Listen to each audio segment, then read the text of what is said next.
wondering how I got into this mix. Hey friends, this is Derrick Broze with the Conscious Resistance Network. Today I want to talk with you again about immigration, this time about something that, I mean, what the hell happened to the freedom movement, the truth movement, the truthers, the critically thinking activists and questioning people who saw beyond left-right paradigm and knew that both parties were full of shit and knew that both parties will use the evil of terrorism or communism or immigration to scare the crap out of people in order to justify all sorts of horrible, atrocious invasions of civil liberties and privacy. What happened to all you? Because what I see is a lot of people who are now blindly accepting things that they once fought against, namely the rise of police abuse, of police state-like measures, now supporting those same measures simply because the issue is about immigration. So let's dive into this for a second. Let's dissect this. Look, I'm an anarchist. I believe that we can create a world, what we call a stateless society, a world without government, a world without a monopoly on violence that we currently have with the state system all around the world, where people could choose to live under the United States if they wanted, under that government, or they could choose to opt out of that and still stay where they live and not have to move to Somalia, but opt out of taxation and opt out of services and opt out of participating within that state's functions, and instead creating new systems that they can be involved with or joining other systems that others have created, right? That's the world I work towards. But even with that in mind, let's imagine there's no government and we're all shrunk down to decentralized communities, right? Even in that realm, I understand that we would have some type of norms or rules or guidelines for how to enter a certain community or how to immigrate there, right? So essentially, we can shrink it down from the state and the government's immigration laws to, say, a decentralized, localized community having their own rules, regulations, laws for how you can enter their community. Now, let's imagine that instead of choosing to go through those norms and those regulations, let's say they wanted you to take some sort of test. They wanted you just to fill out a form so they could get to know you and who you are, what you're about, before they say, yes, you can come stay in our community or you can come to our country, right? Let's imagine that. And instead, you said, well, I think I'm going to skip out on that process and I'm going to go find the fence on the back end of the community and I'm going to hop over that and make my way in and see if I can just kind of blend in for a while without anybody noticing. Well, our community's not that big, so sure enough, we notice somebody sneaking over the fence and coming into the community and starting to use our services. And before long, people are asking, well, who is this guy? What's he about? Why is he here in our community? Did he go through the proper procedure? Did he follow the law, so to speak? And we find out, no, he did. So we come up to the man and say, hey, we'd like to talk with you, right?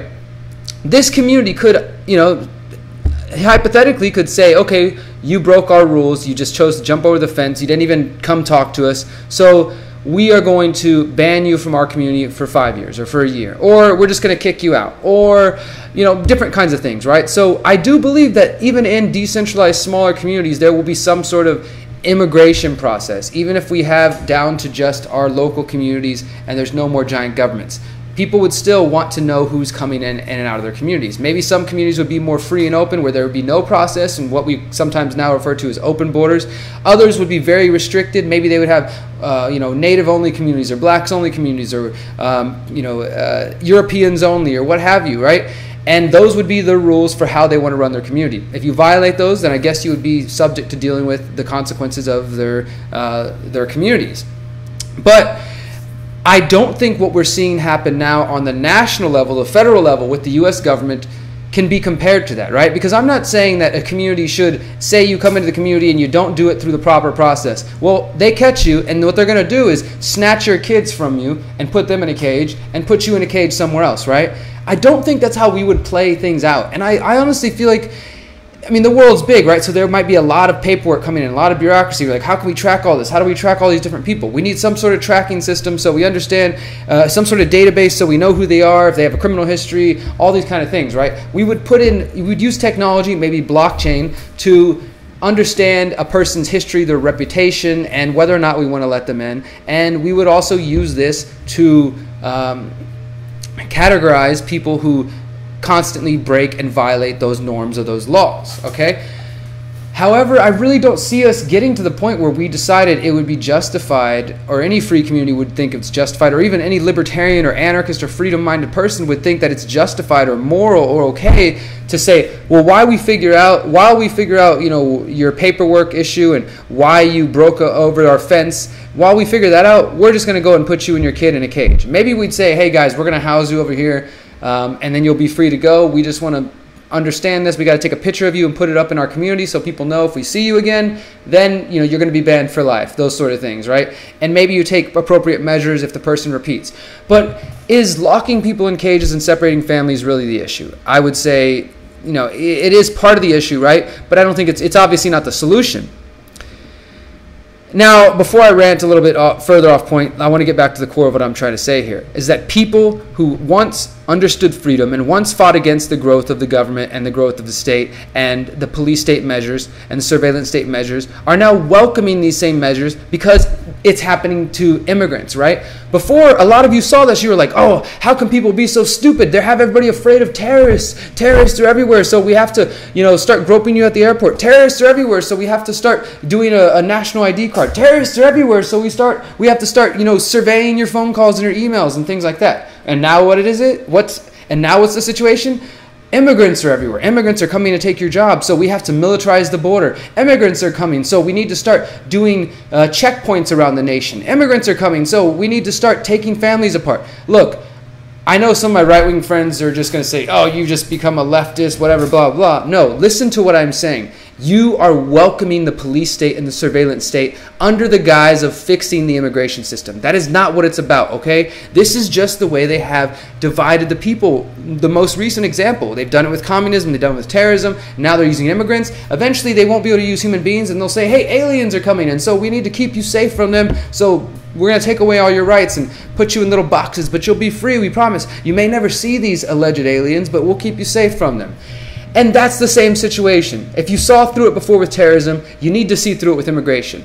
Again, I'm not saying that there isn't an immigration issue and that we need to figure this out, but we need to think deeper. Look at the deeper layers. For one, look at the fact that the U.S. government and the U.S. military have been intervening in nations in Central and South America for several decades now, okay? Intervening, overthrowing governments, installing dictators and puppets. They've been creating crises and creating situations that directly led to many of the reasons why people are leaving their homes and coming up north towards the United States. Now, also, you have to understand that the globalists, the powers that wish they were, the powers at the top of this pyramid, they're also manipulating these various crises and trying to divide the people by sowing the seeds of disorder, sowing the seeds of division, by getting people to fight over immigrants and fight against refugees and attack each other instead of focusing on the people upstairs and going after them by removing our support from them, right? So currently, you are welcoming a police state if you are supportive of what's taking place to the immigrants and the individuals, the human beings that are being treated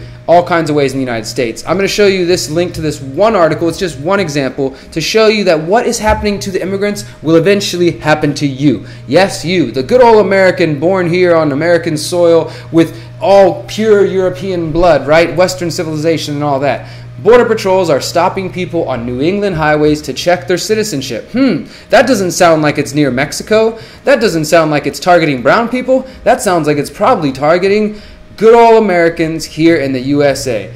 Far from ground zero in the Trump administration's crackdown on illegal immigration along the southern border, Customs and Border Protection checkpoints on highways in Maine and New Hampshire are catching the eyes of civil liberties groups. This happened in Lincoln, Maine, as well as Woodstock, New Hampshire, where Border Patrol set up checkpoints. And guess what? They said they made 9 drug seizures and 2 arrests for immigration violations. And then the other one, what did they say they made?